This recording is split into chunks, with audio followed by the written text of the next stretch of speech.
দিনে দিনে নেমে যাচ্ছে ভূগর্ভস্থ পানির স্তর, তাতে নলকূপে মিলছে না পানি। ফলে তীব্র সংকটে নাকাল বান্দরবান শহরের মানুষ। চাহিদার অর্ধেকও পানি সরবরাহ দিতে পারছে না প্রশাসন, আর তাই বাধ্য হয়ে প্রাকৃতিক উৎস থেকে দূষিত পানি নিয়ে ব্যবহার করছে পৌরবাসী।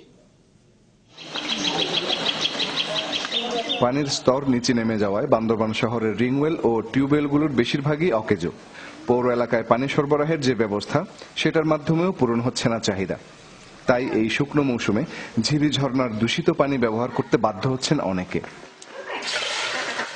শহরের হোটেল রেস্তোরাঁগুলোতে ধোয়া মোছার কাজে ব্যবহার হচ্ছে পুকুরের পানি। কেউ আবার সংযোগ থাকার পরও পানির দেখা পাননি দীর্ঘদিন। এখানে যে টিউবওয়েলটা আছে, এটা আপনার পানির ভিতরে পোকা উঠে, এই জন্য আর কেউ ব্যবহার করতে পারতেছে না। আমাদের আগে পৌর পানি সরবরাহের সংযোগ ছিল, কিন্তু দীর্ঘদিন পানি না আসার কারণে আমরা সেই সংযোগগুলো বন্ধ করে দিতে বাধ্য হয়েছি। ৬৫,০০০ মানুষের এই শহরে মাসে পানির চাহিদা ১৪,৫০০ গ্যালন। সার্বক্ষণিক চালু রাখা গেলে শহরের একমাত্র পানি সরবরাহ কেন্দ্রটি থেকে পাওয়া যায় ৬,৫০০ গ্যালন। নিয়মিত বিদ্যুৎ সরবরাহ না থাকা এবং লো ভোল্টেজের কারণে সেটিও সময় মতো চালানো যায় না।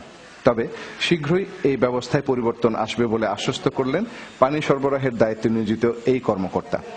প্রায় ২৫ কিলোমিটার পাইপলাইন ইতিমধ্যে স্থাপন করা হয়েছে এবং দুটি উৎপাদক নলকূপের পানি বালাঘাটা হইতে যখন এই পানি সরবরাহের সাথে সংযুক্ত করা হবে, তাহলে এই শহরের প্রায় ৬০% লোকের মধ্যে সুপেয় পানির জলের ব্যবস্থা নিশ্চিত হয়ে যাবে।